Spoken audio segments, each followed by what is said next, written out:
Bilangan 7 ayat 1 sampai 25. Beginilah pembacaan kebenaran firman Tuhan. Pada waktu Musa selesai mendirikan kemah suci, diurapinya dan dikuduskannya lah itu dengan segala perabotannya, juga mezbah dengan segala perkakasnya, dan setelah diurapi dan dikuduskannya semuanya itu, maka para pemimpin Israel, para kepala suku mereka, mempersembahkan persembahan. Mereka itu ialah para pemimpin suku yang bertanggung jawab atas pencatatan itu, sebagai persembahan dibawa mereka ke hadapan Tuhan. 6 kereta beratap dengan 12 ekor lembu, 1 kereta untuk kedua orang pemimpin, dan 1 ekor lembu untuk 1 orang pemimpin. Lalu mereka membawa semuanya itu ke depan kemah suci. Kemudian Tuhan berfirman kepada Musa, "Terimalah semuanya itu dari mereka, supaya dipergunakan untuk pekerjaan pada kemah pertemuan. Berikanlah semuanya itu kepada orang Lewi, sesuai dengan keperluan pekerjaan masing-masing." Lalu Musa menerima kereta-kereta dan lembu-lembu itu dan memberikannya kepada orang Lewi. Dan kereta dengan 4 ekor lembu diberikannya kepada Bani Gerson, sesuai dengan keperluan pekerjaan mereka. Dan 4 kereta dengan 8 ekor lembu diberikannya kepada Bani Merari, sesuai dengan keperluan pekerjaan mereka di bawah pimpinan Itamar, anak Imam Harun itu. Tetapi kepada Bani Kehat tidak diberikannya apa-apa, karena pekerjaan mereka ialah mengurus barang-barang kudus yang harus diangkut di atas bahunya. Lalu para pemimpin mempersembahkan persembahan pentabisan mezbah. Pada hari mezbah itu diurapi, para pemimpin membawa persembahan mereka ke depan mezbah itu. Tuhan berfirman kepada Musa, "1 pemimpin setiap hari haruslah mempersembahkan persembahannya untuk mentabiskan mezbah itu. Yang mempersembahkan persembahannya pada hari pertama ialah Nahason bin Aminadab dari suku Yehuda. Persembahannya ialah 1 pinggan perak, 130 sikal timbangannya, dan 1 bokor penyiraman dari perak, 70 sikal beratnya, ditimbang menurut sikal kudus. Keduanya berisi tepung yang terbaik, diolah dengan minyak untuk korban sajian. 1 cawan 10 sikal emas beratnya, berisi ukupan, 1 ekor lembu jantan muda, 1 ekor domba jantan dan 1 ekor domba berumur setahun untuk korban bakaran, 1 ekor kambing jantan untuk korban penghapus dosa, dan untuk korban keselamatan 2 ekor lembu, 5 ekor domba jantan, 5 ekor kambing jantan, dan 5 ekor domba berumur setahun. Itulah persembahan Nahason bin Aminadab. Pada hari kedua Netanel bin Juar, pemimpin suku Isakar, mempersembahkan persembahan. Sebagai persembahannya dipersembahkannya 1 pinggan perak, 130 sikal timbangannya, dan 1 bokor penyiraman dari perak, 70 sikal beratnya, ditimbang menurut sikal kudus. Keduanya berisi tepung yang terbaik, diolah dengan minyak untuk korban sajian, 1 cawan, 10 sikal emas beratnya, berisi ukupan, 1 ekor lembu jantan muda, 1 ekor domba jantan, dan 1 ekor domba berumur setahun untuk korban bakaran. 1 ekor kambing jantan untuk korban penghapus dosa, dan untuk korban keselamatan 2 ekor lembu, 5 ekor domba jantan, 5 ekor kambing jantan, dan 5 ekor domba berumur setahun. Itulah persembahan Netanel bin Juar. Pada hari ketiga, pemimpin Bani Jebulon, Eliab bin Helon. Persembahannya ialah 1 pinggan perak, 130 sikal timbangannya, dan 1 bokor penyiraman dari perak, 70 sikal beratnya, ditimbang menurut sikal kudus. Keduanya berisi tepung yang terbaik, diolah dengan minyak untuk korban sajian. 1 cawan 10 sikal emas beratnya, berisi ukupan, 1 ekor lembu jantan muda, seekor domba jantan, dan seekor domba berumur setahun untuk korban bakaran, seekor kambing jantan untuk korban penghapus dosa, dan untuk korban keselamatan 2 ekor lembu, 5 ekor domba jantan, 5 ekor kambing jantan, dan 5 ekor domba berumur setahun. Itulah persembahan Eliab bin Helon. Pada hari keempat, pemimpin Bani Ruben, Elisur bin Shedeur. Persembahannya ialah 1 pinggan perak, 130 sikal timbangannya, dan 1 bokor penyiraman dari perak, 70 sikal beratnya, ditimbang menurut sikal kudus. Keduanya berisi tepung yang terbaik, diolah dengan minyak untuk korban sajian. 1 cawan, 10 sikal emas beratnya, berisi ukupan, seekor lembu jantan muda, seekor domba jantan, dan seekor domba berumur setahun untuk korban bakaran, seekor kambing jantan untuk korban penghapus dosa, dan untuk korban keselamatan 2 ekor lembu, 5 ekor domba jantan, 5 ekor kambing jantan, dan 5 ekor domba berumur setahun. Itulah persembahan Elisur bin Shedeur. Pada hari kelima, pemimpin Bani Simeon, Selumel bin Jurishyadai. Persembahannya ialah 1 pinggan perak, 130 sikal timbangannya, dan 1 bokor penyiraman dari perak, 70 sikal beratnya, ditimbang menurut sikal kudus. Keduanya berisi tepung yang terbaik, diolah dengan minyak untuk korban sajian, 1 cawan, 10 sikal emas beratnya, berisi ukupan, seekor lembu jantan muda, seekor domba jantan, dan seekor domba berumur setahun untuk korban bakaran, seekor kambing jantan untuk korban penghapus dosa, dan untuk korban keselamatan 2 ekor lembu, 5 ekor domba jantan, 5 ekor kambing jantan, dan 5 ekor domba berumur setahun. Itulah persembahan Selumel bin Jurishyadai. Pada hari keenam, pemimpin Bani Gad, Eliasaf bin Rehuel.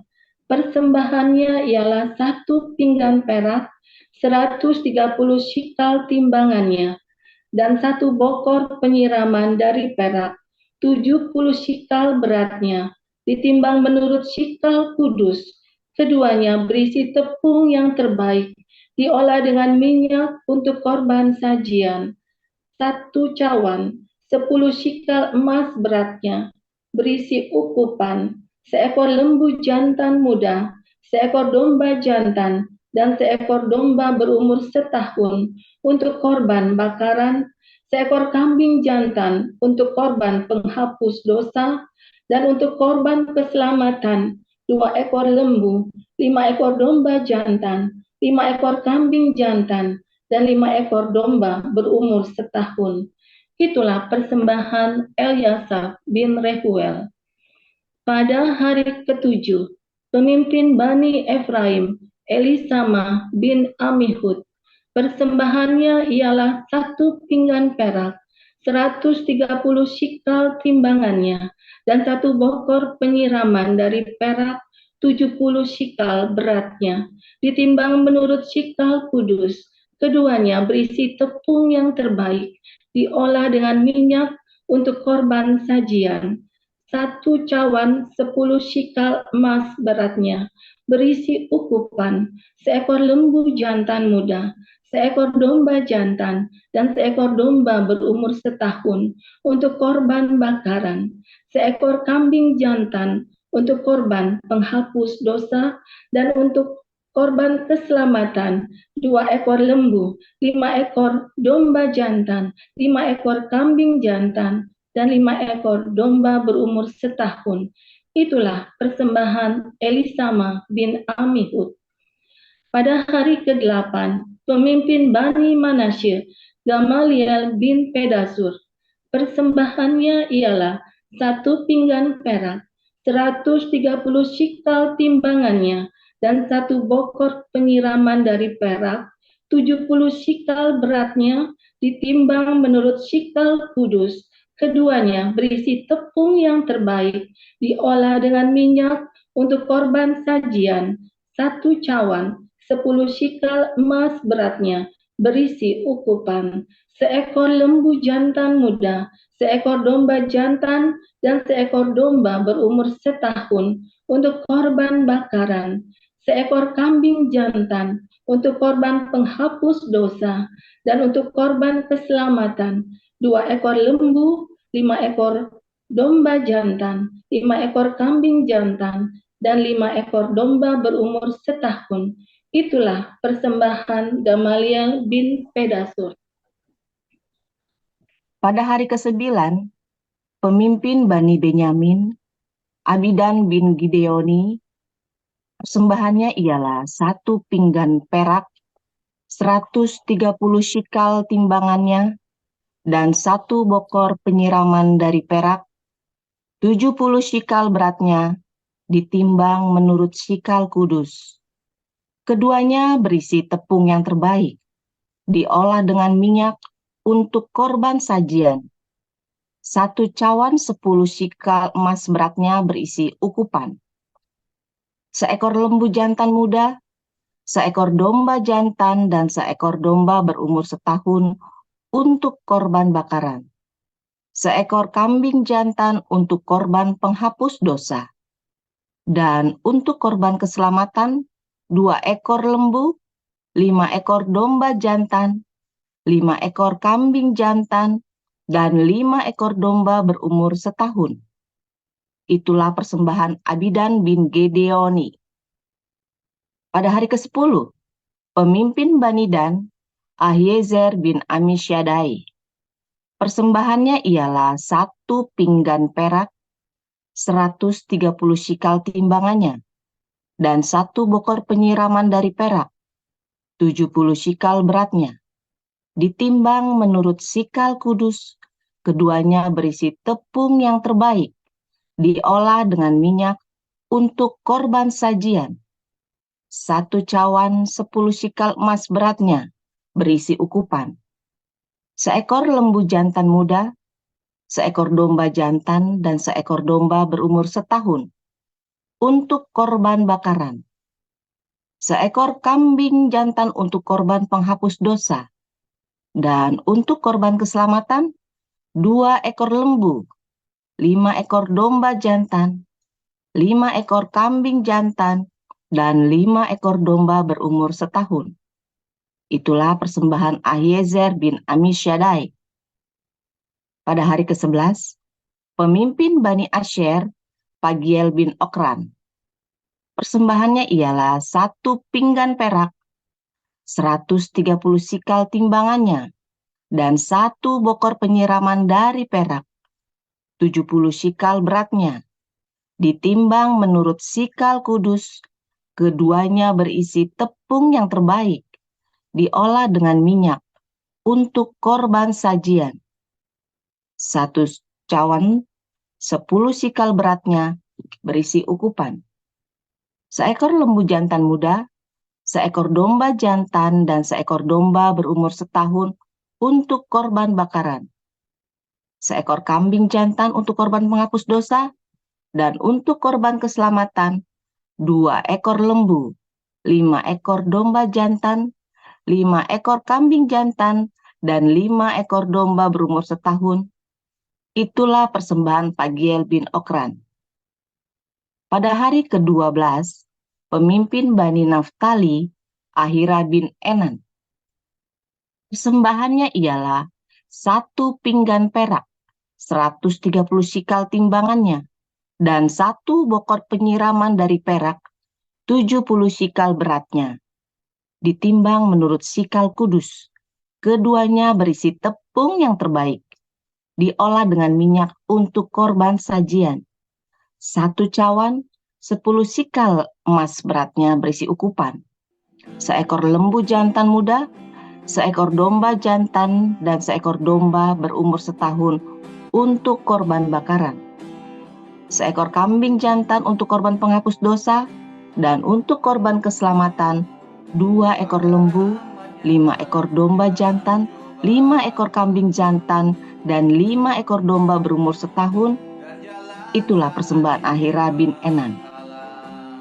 Itulah persembahan pentahbisan mezbah pada hari mezbah itu diurapi dari pihak para pemimpin Israel, yaitu 12 pinggan perak, 12 bokor penyiraman dari perak, 12 cawan emas.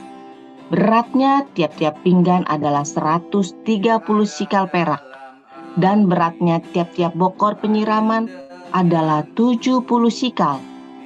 Segala perak perkakas-perkakas itu ada 2.400 sikal beratnya, ditimbang menurut sikal kudus. Selanjutnya, 12 cawan emas berisi upupan, tiap-tiap cawan 10 sikal beratnya, ditimbang menurut sikal kudus. Segala emas cawan itu ada 120 sikal beratnya. Segala hewan untuk korban bakaran itu ialah 12 ekor lembu jantan, 12 ekor domba jantan, 12 ekor domba berumur setahun dengan korban sajiannya, juga 12 ekor kambing jantan untuk korban penghapus dosa. Segala hewan korban keselamatan itu ialah 24 ekor lembu jantan, 60 ekor domba jantan, 60 ekor kambing jantan, 60 ekor domba berumur setahun. Itulah persembahan pentahbisan mezbah sesudah mezbah itu diurapi. Apabila Musa masuk ke dalam kemah pertemuan untuk berbicara dengan dia, maka ia mendengar suara yang berfirman kepadanya dari atas tutup pendamaian yang disebut tabut hukum Allah. Dari antara kedua kerub, demikianlah ia berfirman kepadanya. Demikianlah sabda Tuhan.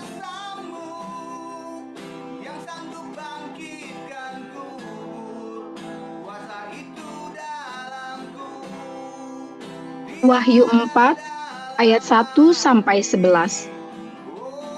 Kemudian daripada itu aku melihat sesungguhnya sebuah pintu terbuka di surga, dan suara yang dahulu yang telah kudengar berkata kepadaku seperti bunyi sangkakala.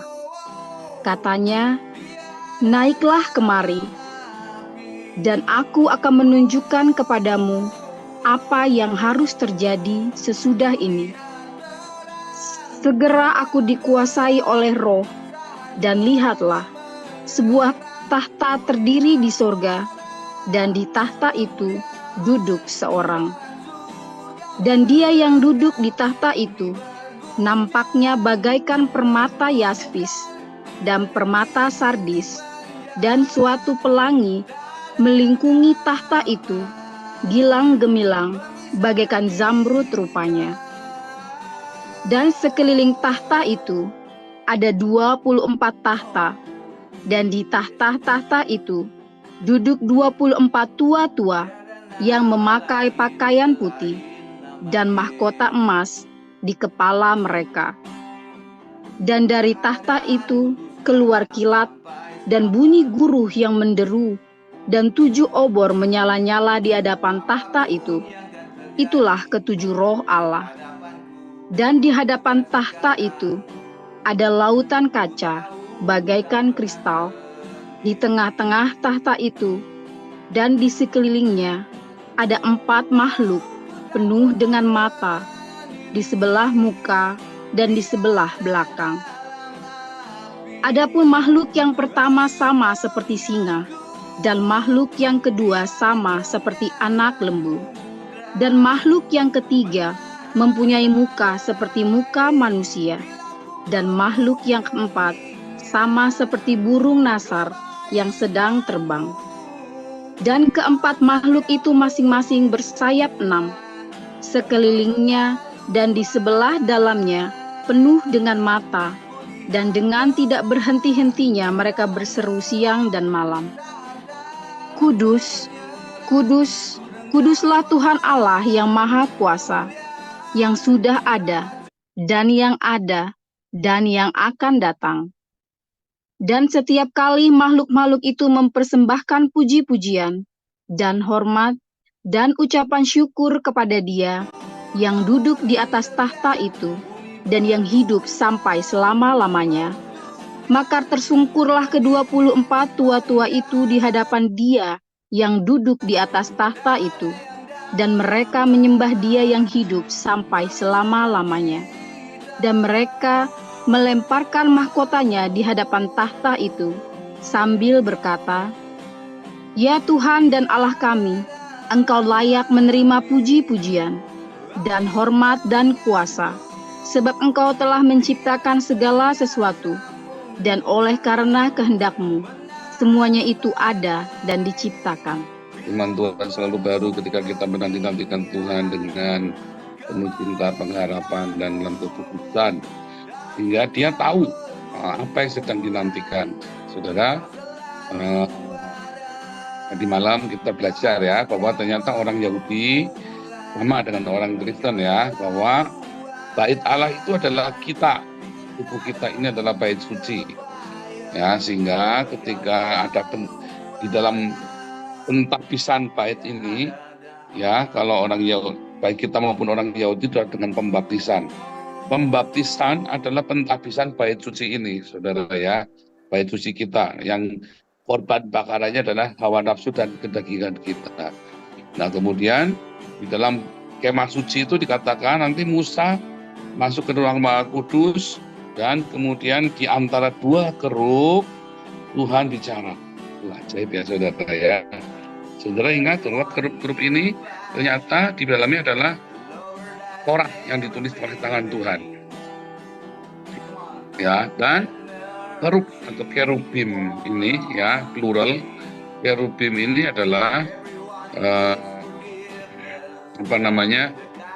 disebut membawa pedang ya. Ada kerub yang membawa pedang. Lalu kerub yang Musa nggak ada, tetapi kerub itu sebenarnya membawa pedang. Kalau Anda baca Kejadian 3. Tapi kerubim ini juga sebenarnya melambangkan Yesus Kristus ya. Kerub yang menyala ini melambangkan Yesus Kristus yang adalah Sang Firman.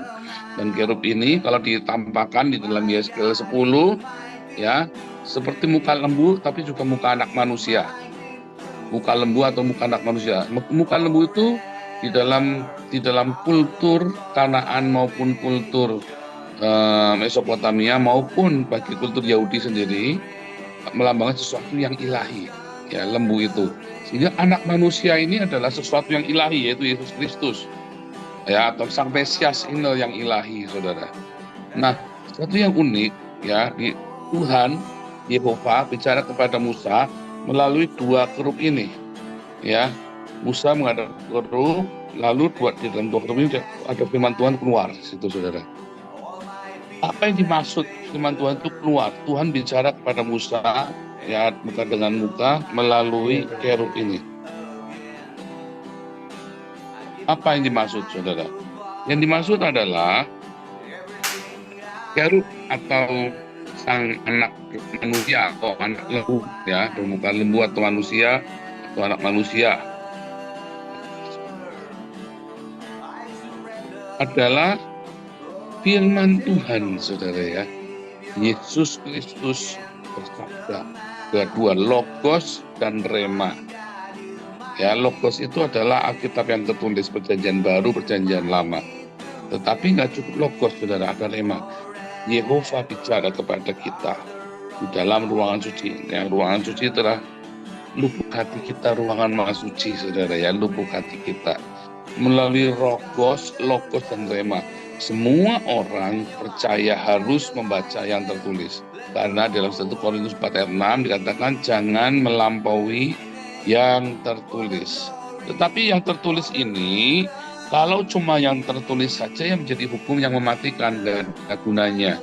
Yang tertulis ini hanya menjadi cuma memperbesar isi kepala kita tanpa berdampak apapun. Makanya yang tertulis ini harus kemudian berdampak, yaitu dengan apa? Menjadi rema. Logos yang tertulis begitu ketemu dengan Sang Cinta yaitu Yesus Kristus, maka akan menjadi rema ya. Nah, makanya orang-orang percaya seringkali mendengar suara Tuhan ngaku-ngaku mendengar suara Tuhan, tapi dia tidak suka baca Alkitab.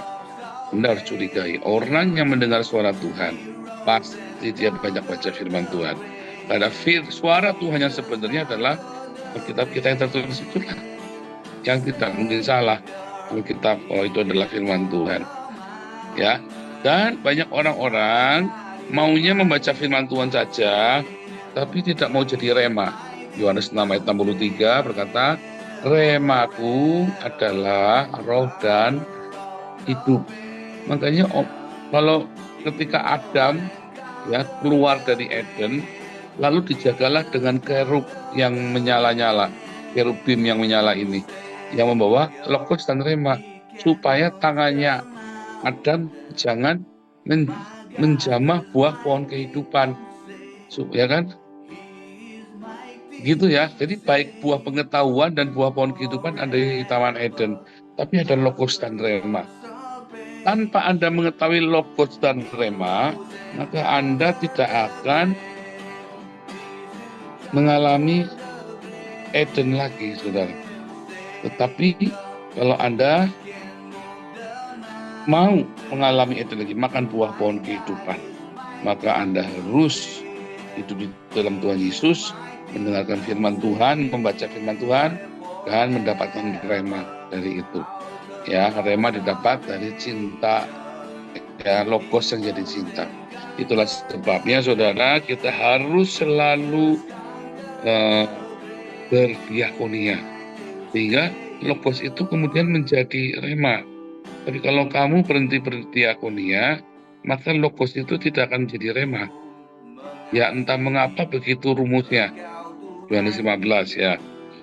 Dan saudara, ketika kita belajar ya menghormati firman Tuhan ya, dengan setiap kali membaca firman Tuhan secara teratur dan kemudian Anda praktek. Ya, firman Tuhan itu ditulis buat dipraktekkan, bukan cuma buat diapalin, saudara. Banyak orang dia tidak melakukan apa yang firman Tuhan ajarkan, tetapi dia prakteknya beda dengan apa yang dia pelajari dari firman Tuhan, karena dia membaca firman Tuhan hanya memperbesar kepalanya tanpa dia mengalami metanoia. Ya, hati-hati ketika Anda mencintai agama atau hobi beragama. Jangan-jangan Anda sedang hidup di dalam ilusi, saudara. Firman Tuhan hari ini mengajarkan kepada kita, yaitu tubuh kita adalah bait suci.